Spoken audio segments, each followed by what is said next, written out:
my favorite case to point out with that was MGM could have potentially saved nine figures if they had multi-factor authentication turned on. Um, the latest number I've heard is they've lost over $100 million from that attack that occurred.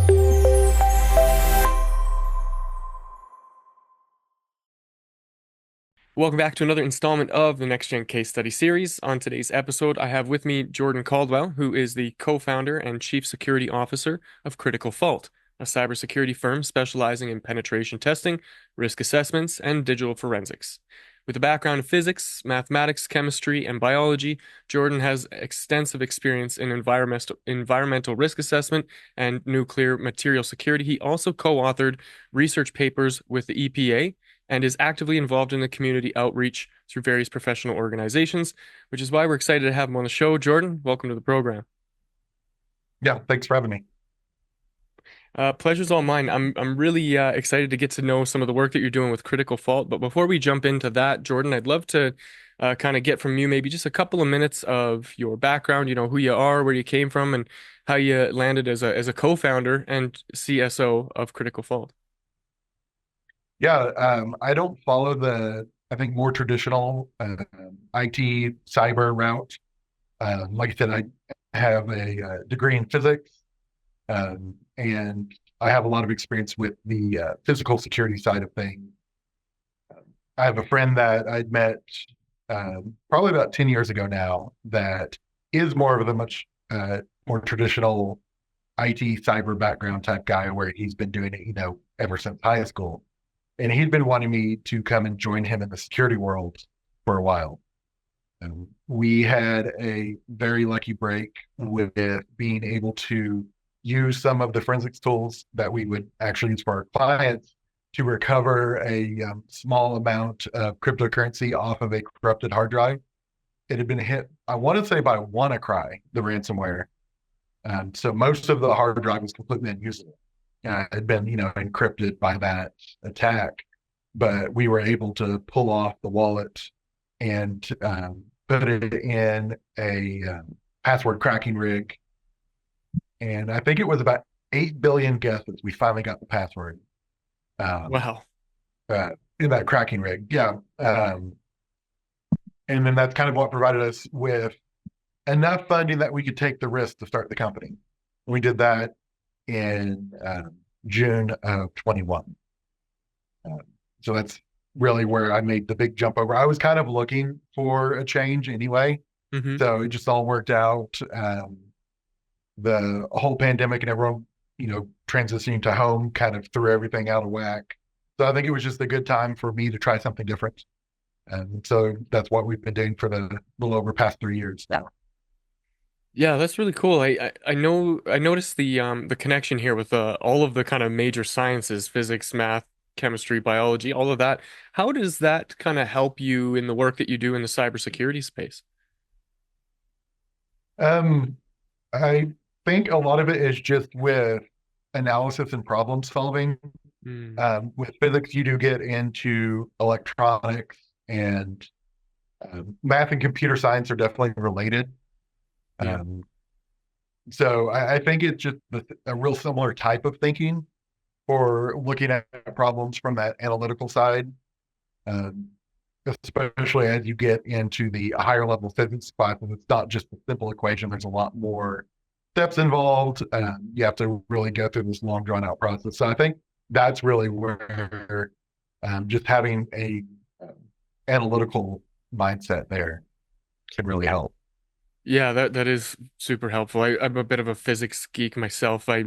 Not that I have any degrees or anything in it, but I do kind of nerd out on the YouTube videos and stuff like that. I try to Yeah. wrap my mind around it, but I can see the connection there between um, really understanding the space and then how that might translate into the way that you problem solve and the way that you look for solutions inside of the security world. So, being the co-founder, Jordan, of Critical Fault, I wonder if maybe you could share a little bit about what your early experiences are. You said 2021, you guys kind of launched things. What was your Mm. approach to kind of go to market there and acquire your first kind of handful of customers? We did have an existing relationship through previous connections with a company that does um, quasi security auditing. They definitely didn't do a lot of the work at deep in as like penetration testing and that kind of thing. It was more of paper-based exercises and making sure they were hitting all the check boxes based on whatever regulation they were following. Um, so our first uh, bit was really having that connection. That helped a whole lot. Being able to supplement and come in and provide those deeper level assessments as they needed them. Then a lot of it is going to conferences and attempting to speak, just being able to be seen as a knowledge source for a lot of this. And in-person networking, we found that a lot of what I think people think of with traditional marketing isn't the best approach because of what we do. They're usually jobs that companies undertake once or twice a year, with some exceptions. And they're larger. They're not anything that happens quick. So, traditional advertising isn't really going to hit the right market. And then also we have to bring in a level of trust with our clients because we're essentially saying, let me potentially get access to every secret you have. Because as we're doing our testing, there's a potential if we make it in, we can gain access to everything. So having some type of in-person interaction or at least a reference through someone that we've met before really helps with that. Because what we were doing can be kind of scary for some of these companies. Right, yeah, because you're really working with some of the more intimate details of, how they run things, and so that can be a bit of a challenge to build that trust and build that relationship. As time goes on now, it's been a few years. Um, Jordan, how has your role evolved now from those early days to what you're doing now? I've definitely had to learn and research a lot more than I would have if ever I was just working just a technical position. Like I've had to learn how to decipher a lot of legal agreements, because any work we do does involve legal agreements. So, just making sure that, all the details are covered there. Regulations, looking at taxes and accounting, um, dealing with payroll. A whole bunch of the factors that before this I would have never thought I would have really been involved in. It was always someone else's job. But when you're a real small company and one of the people who started it, um, just by the way it works, that a lot of those roles end up becoming yours. Your HR, your accounting, your payments, your everything kind of rolled into one. So that's definitely been, I think, the most unexpected and most varied requirements that I've had to fill. Just coming in and doing all that that are part of just having your own business. Right, those early days, there's a lot of different hats that you have to wear to kind of make sure that the whole ship is operating as it's expected, and naturally, there's some Yeah. growing pains. What was kind of some of the key revenue milestones? So that first year, what were some of the numbers, and then what did you do to improve that, and kind of where are you at now with things? First year was definitely really lean. Just getting our name out there, figuring out how to approach marketing, that kind of stuff. Um, I think one of the biggest milestones is at about a year and a half in being able to pay ourselves. Um, that was definitely a really nice change because I think most people should be aware that if you're going in and starting your own business, unless you have a lot of investors and everything right from the outset, there's a good chance you might go a while without being able to, write yourself a paycheck.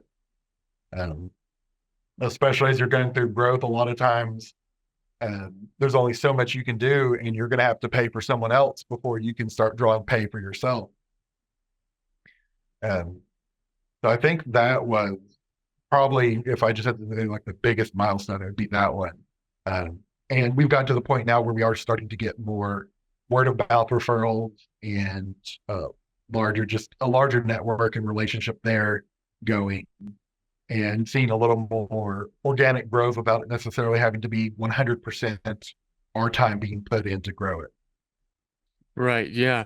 And kind of breaking that six-figure or seven-figure mark is um, obviously a really great milestone. But to your point, once you can figure out a way to make enough that you can pay the team and you can pay yourself, and then it all starts kind of making sense. And Right. there tends to be kind of, I guess, a snowball effect. And if you serve your customers and you serve them well, then they start talking about you, and so that kind of ripples into another pipeline of potential prospects that come into the business. So as you kind of continue to build things and aim at new goals, I wonder if maybe you can share some of the opportunities that are on the horizon that you're excited about. Yeah. Our CTO has gotten his provisional classified, and that will definitely provide us a lot more opportunity with being able to work with, especially the DoD, and just having to have those conversations, just having that level, they can be a little more open in communications with us, um, and just working more with the federal government in general. It's definitely a pretty heavy lift to get in with them. Um, anytime you have a large bureaucracy, there's going to be so many forms and everything you have to fill out. So I think that's probably going to be the next largest thing is just trying to get involved with the federal government more Right, yeah, because there's a because there's uh, definitely a lot of opportunities there. right, an abundance of opportunity and a necessity, especially as we kind of move into this very uncertain, more advanced digital world. New technologies like AI and quantum computing are coming down the pipeline, and so kind of being in a space where it's necessary, where you become necessary is Like, definitely helpful in growing the business. So, what sorts of challenges or bottlenecks or friction do you think you're going to face along the way there? um, I think the biggest thing, like with expanding to the federal government, is just knowing the right channels to be a part of. Hmm. Um, I would imagine most people, if they've considered federal government, they're aware of the RFP process, but that's kind of the request for proposal process. That's kind of the last rung. There's other ones where you can get involved in other channels where you're already on the list that a lot of the buyers select from before they ever release an RFP. Um, so just finding those channels and getting plugged in correctly with them, I could see as being one of the main bottlenecks coming up. Just because there's no one place you can go. Um, every department, sometimes even within a department, different sections have different resources. You can't just enter all your data in one place and be good. You have to find these. And every time we talk to someone new that's been involved in these, we learn about some new process they followed or somewhere else that they signed up. So um, just trying to get organized with all of those is a lot of work. Yeah, I'm very present to this idea that there's really no one size fits all for success in terms of the work that's involved, the path that somebody takes, the resources that are or are not available. There's just so much kind of in a state of flux as you approach that uncharted territory. What do you use in terms of metrics to kind of determine whether or not you are personally on the right path or if you need to adjust course? I think one of the biggest things is just look at how many proposals we're sending out, how, and then how many people were having contact us organically that we haven't necessarily gone out to and met. And so it's been, previous work that we've laid the foundation of somewhere that's bringing work in. And like I said, that's one thing we've seen more recently. Like just this week, we had two new contacts that we had not previously reached out to or interacted with before that came to us. Um, So I think that's really a good sign of uh, that we're doing something right, is when we're starting to see um, these people come to us without having to have met them previously. Right. And then I guess when it comes to, the onboarding and all the different elements of, the different team members and things like that, there are other scenarios that kind of play themselves out where you might not have been, or you might not have expected the way that it kind of plays out. I wonder if there's any of your recent experiences that have kind of reflected something like that, where somebody reached out to you and you thought it was one thing and it turned out to be a totally different scenario. Has that ever happened? Um, Occasionally we have that happen.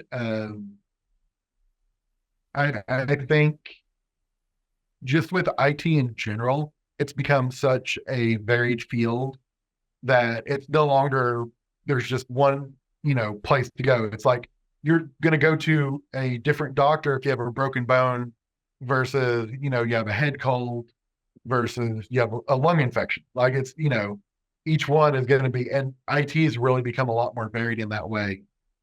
So I think we've had some interactions where people thought just knew that we worked with computers, and it's like, oh, okay, so you can do this because it's computers. So it's like, well, okay, that's completely different than what we do.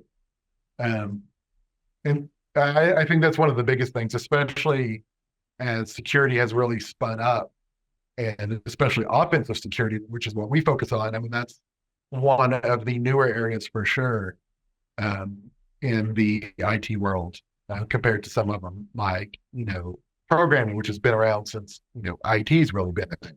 Hmm. Um, so I think that's what a lot of it is spun from, is just people who don't realize how varied and specialized IT can be now compared to how it was a few decades back. Yeah, yeah. The constant evolution of the technology is such a challenge to address because as soon as you kind of get your finger down on one thing, it completely changes the next day, and there's something else for you to start to tackle. So I can relate to that idea of chasing down, some level of stability. What sorts of, with the advent of things like AI and automation and other things that are kind of coming down the pipeline. What sorts of trends have you kind of noticed going on in the industry that are either good or bad from your perspective? But one of the big things we've noticed the past year or so is phishing attacks have become a lot more skilled and a lot more convincing. Um, this probably does have somewhat to do with AI, especially people who do not natively speak English or English as a second language, which, a lot of our foreign adversaries, that's going to be the case. That, just the English would sound weird before, but now it's become much more convincing. And especially with these language models, I mean, they can sound just like a native English speaker talking, and you can even prompt them to take on a specific voice uh, when they're writing a prompt. So we've definitely seen a lot more convincing phishing happening. Um, and there's definitely a lot of the security work that can be automated that has also been a positive, like being able to recognize behaviors on a network that are weird. So, like, if normally this person, they tracked them for 2 years and they never logged on before 7:30 and always logged off by 4:30. All of a sudden, the location's right and everything, but it's showing a 8:30 at night log on. It can actually flag that as, hey, this is just completely unusual for this person that, may have previously been missed. Um, so we've been seeing a lot of improvements with that as well, and just being able to analyze behaviors, figure out patterns.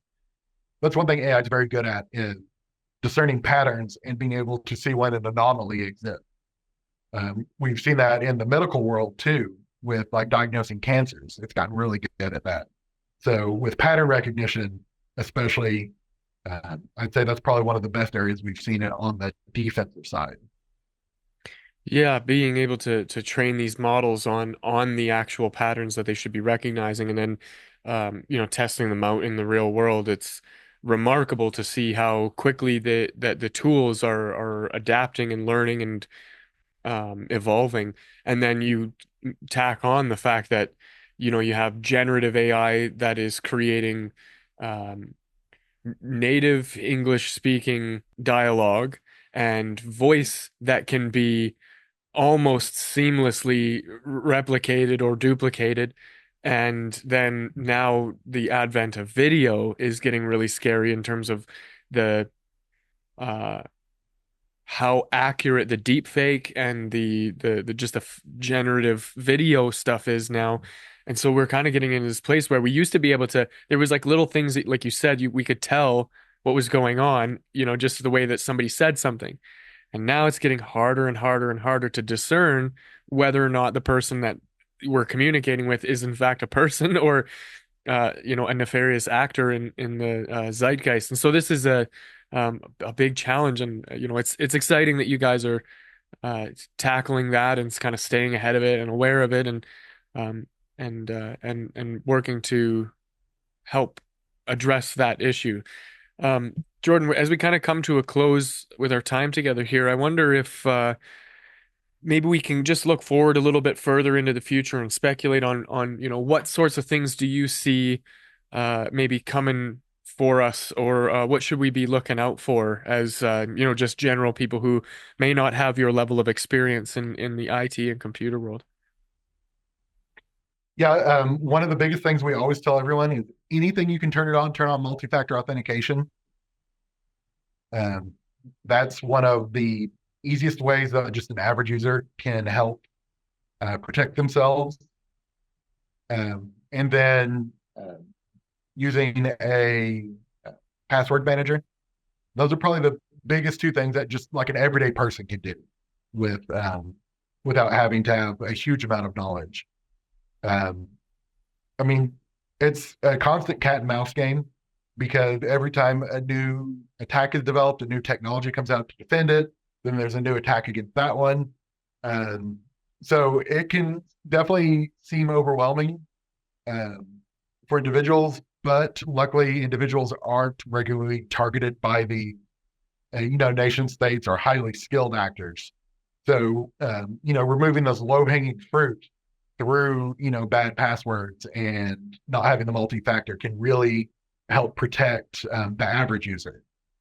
Um, and outside of that, I mean, yeah, there's a bunch more technical stuff we could jump into, but those that would just be the easy two that I'd say to start off with that, get used to those before worrying about anything advanced beyond that. Yeah, really, really sound advice. I know that the as annoying as the 2FA might be, it has definitely saved me myself a number of times. So I'm gonna put my stamp of approval on Uh, that one. my favorite case to point out with that was MGM could have potentially saved nine figures if they had multi-factor authentication turned on. Um, the latest number I've heard is they've lost over $100 million from that attack that occurred. Wow. And as far as I can tell, they did not have MFA, and that's pretty much would have stopped the attack as far as we know. Wow. Something as simple as just a confirmation message that gets sent to your cell phone could have saved nine-figure bill. That's insane to even fathom for the average guy. Um, this has been great, Jordan. You've been very helpful, and I'm very grateful for the wisdom and insight that you've shared with us here.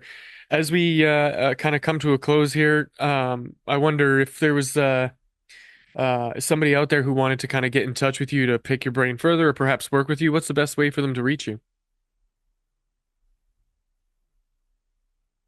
Yeah, I mean, emails are real simple. It's just jordan@criticalfault.com. Also, our website has a form where you can contact us. That'll end up emailing me, just criticalfault.com. Those are going to be the two main ways. Um, so either one of those or LinkedIn. Yeah, wonderful. Good. We'll make sure to link to all that in the show notes here when we publish the episode. And for anybody who's listening and watching and wants to get in touch with Jordan, that's how you can access that stuff. And on that note, if you wanted to get in touch with me and my team for any of your marketing needs or strategy, you can visit nextgengrowth.com. Otherwise, that's it for this episode. Thanks for joining us for this conversation, and I will see you in the next.